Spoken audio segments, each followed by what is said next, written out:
Download the code from codegive.com. Link in description.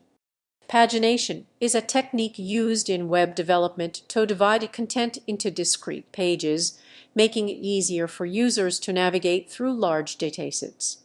To implement pagination using HTML, CSS, and JavaScript, start by structuring your HTML to include a container for the content and pagination controls, such as previous and next buttons and individual page links.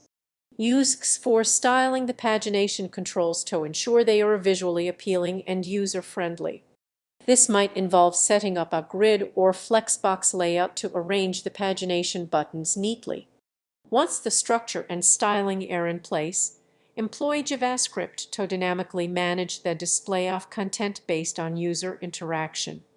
This includes listening for click events on the pagination controls, calculating which content to display for the selected page, and updating the DOM accordingly.